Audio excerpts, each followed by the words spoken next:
Okay, so like my last video on grief, this is not scripted. Again, this is not scripted, and this time I don't even have notes. So this is a free talk, and this is a talk about grief between 3 to 6 months. Now, my first video, I think I filmed it within the first 3 months of my mum's passing, and everything in that video I still stand by today.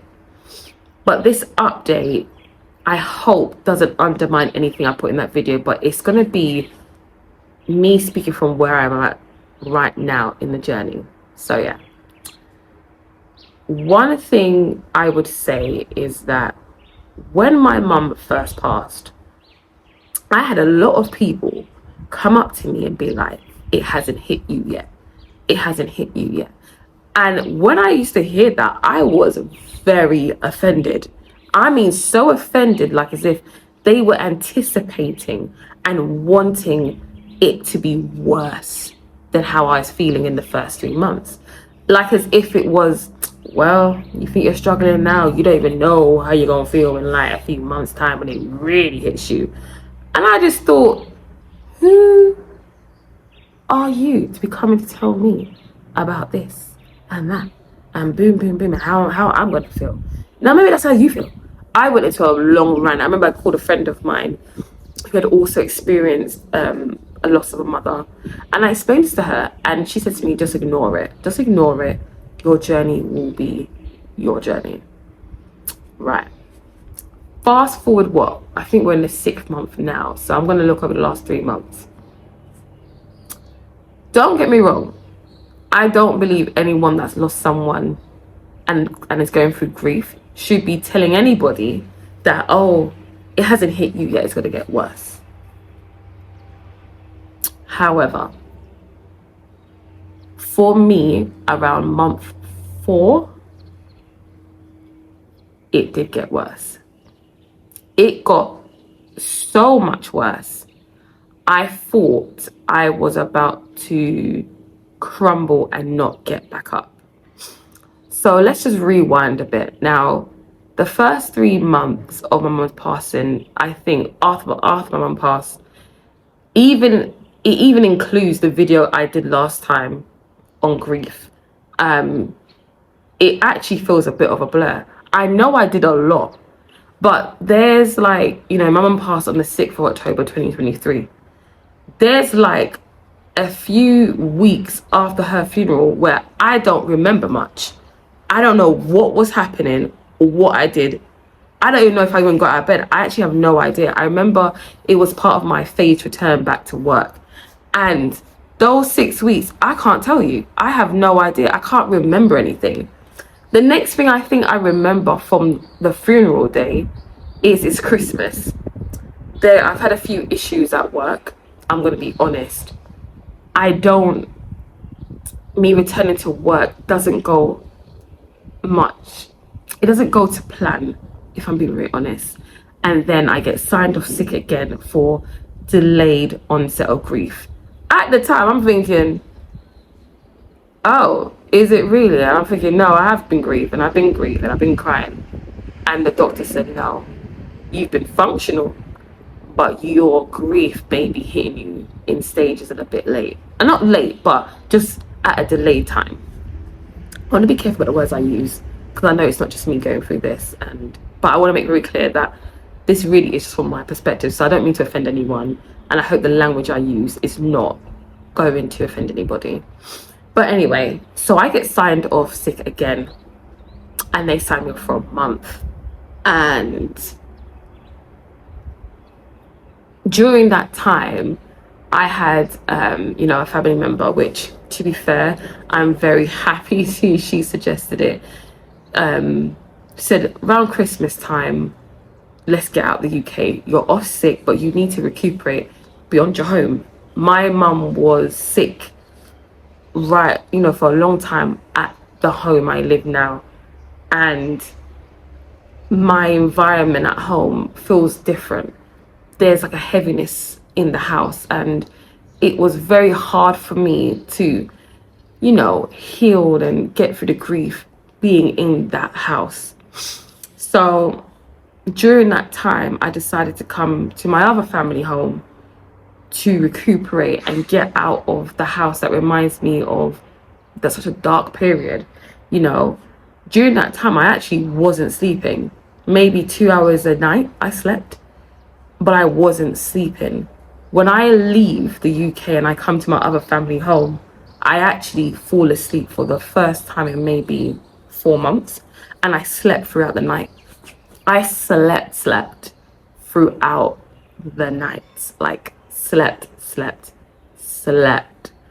And I think I slept for maybe 3 days. I didn't do anything. I just ate, slept, chilled, bath, ate, slept, chilled, bath. That was it. That's all I did. So yeah, once that now passes, I enjoy the rest of the break. I then return back to work. And now, this is not going to be about work, because I want to do a whole separate video on grief and working during grief. So we're not going to talk about that. But let's just say, after that sick period, I returned back to work, and I knew instantly that work where I was working couldn't support me where I was at. And I won't go into that any further. So a month into it again, I start to feel this lowness, like beyond comprehension. I'm really struggling to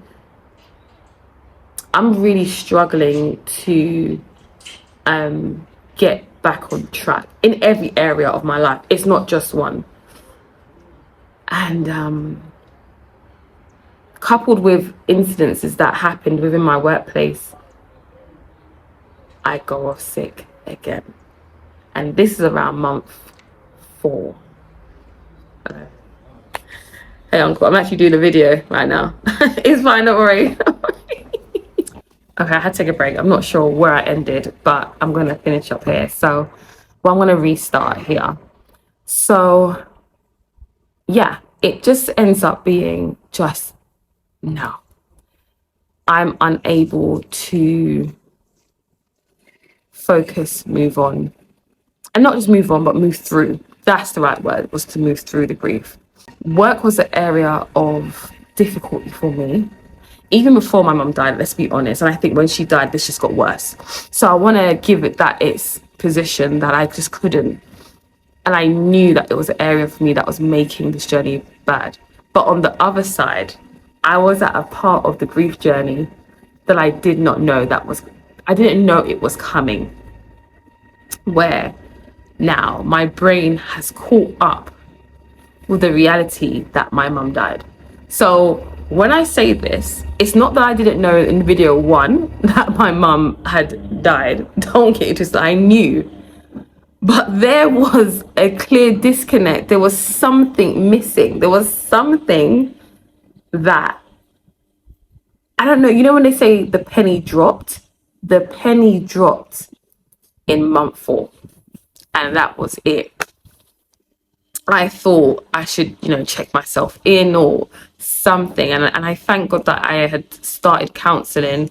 I think around month 3, I started counselling. And it was a good counsellor that I have. And I actually still see them now.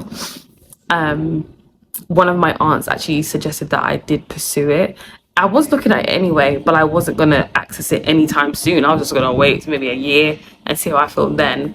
But she really encouraged me to do that. And I remembered there was one day I was on my way to the office, and this is before I get signed up for the final time and I don't return back.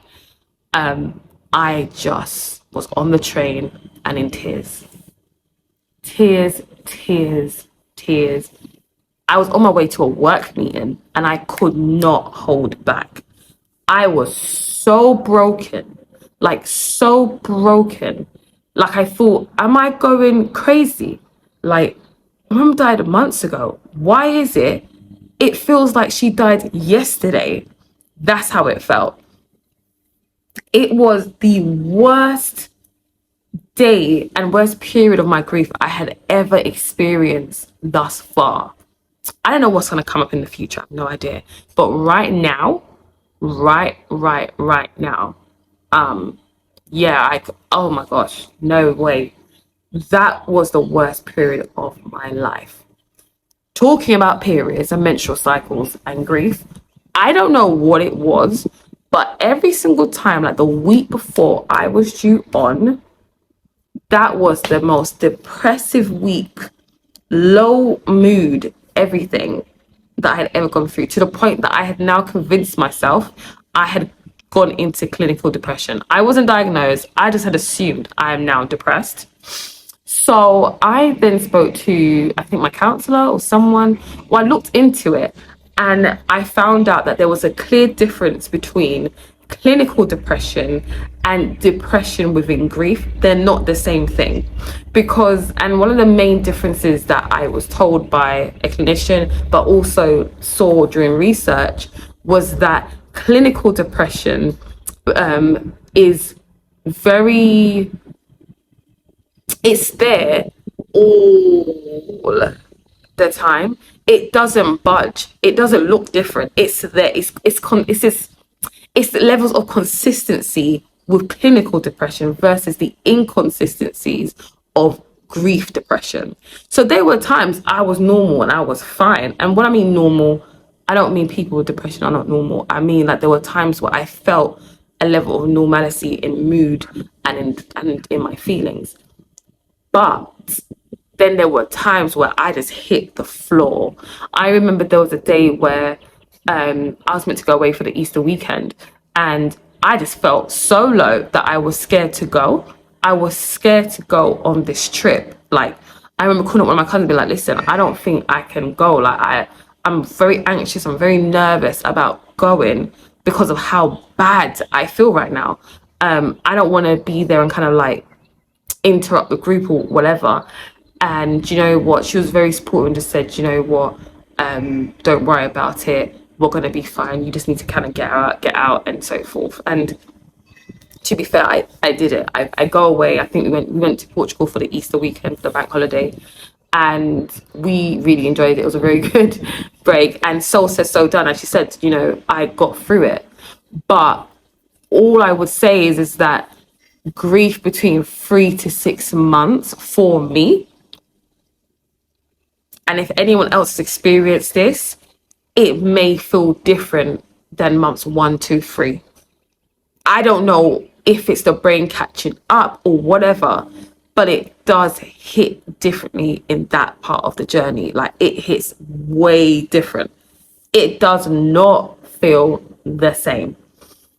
Yeah, if anyone has experienced this, please just share in the comments. Let's talk about it, because I don't know. I couldn't have got through that. I didn't think I was going to get through those months. I didn't. And now I'm talking to you. I'm at month, I think, 6 or 7 now. So, yeah. Another thing I think I learned within months 3 to 6 was that the fear of losing my mum before she died and the actual death were very different. The fear of her dying was way worse for me than when she actually died, because I think in the fear of her dying, you're not sure. You're not sure about what's going to happen.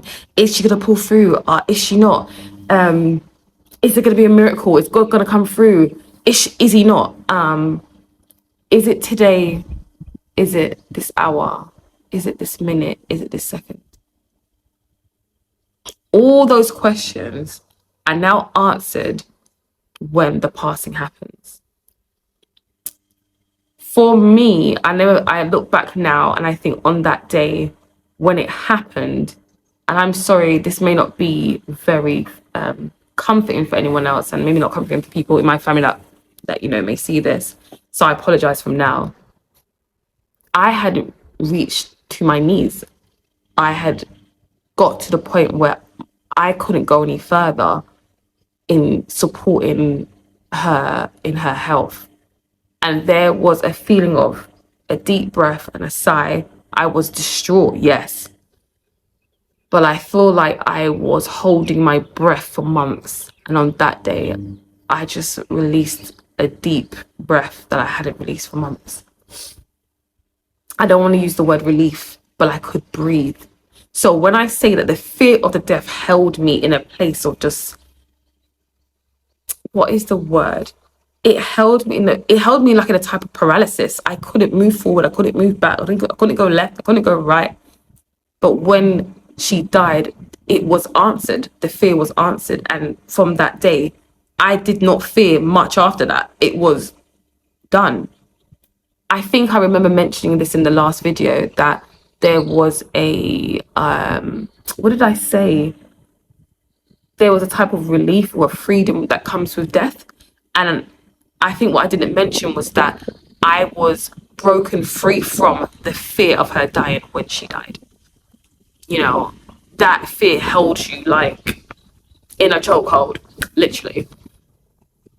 So yeah, I'd probably also say for me, months 4 was hard, and I made maybe decisions that I look back on now and think, oh, maybe I should have done that, maybe I should have.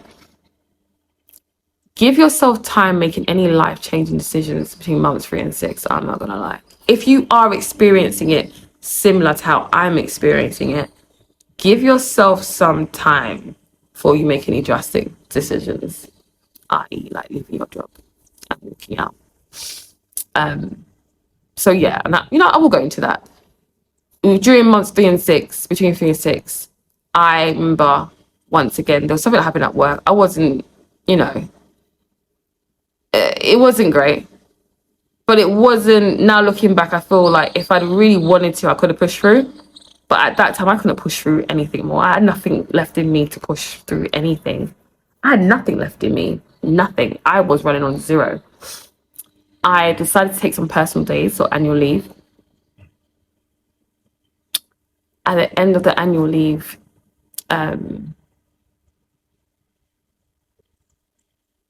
I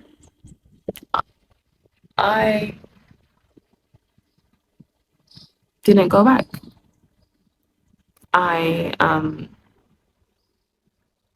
The thought of going back was so hard that I get signed off for the 3rd and final time. I also resigned from my job. And bear in mind, with all this happening, I did know I was leaving my job anyway, so let's make this very clear. I'd managed to secure, well, I hadn't actually secured a job, but I was looking, and I resigned. I said, nah, I'm leaving. I didn't know what was going to happen next. I didn't know how I was going to live next. And I spoke with family, my really close family GP, my counselor, and I got counsel basically, and it was like, nah, that place isn't helping you right now. And it's not really any fault of their own. It's just the nature of how the work had to be done that wasn't aiding me in my grief, and it actually was making it much worse. So I then made the decision to leave. Instead of just leaving without notice and whatever not, I actually served my notice during my sick period. So financially, I was somewhat okay, but I had to ensure that I, did certain things to wrap up certain things before I left. And I think I gave myself 1 day, and I did that, and that was it. I went on annual leave, and I never went back. I couldn't go back. It was just, I was too broken.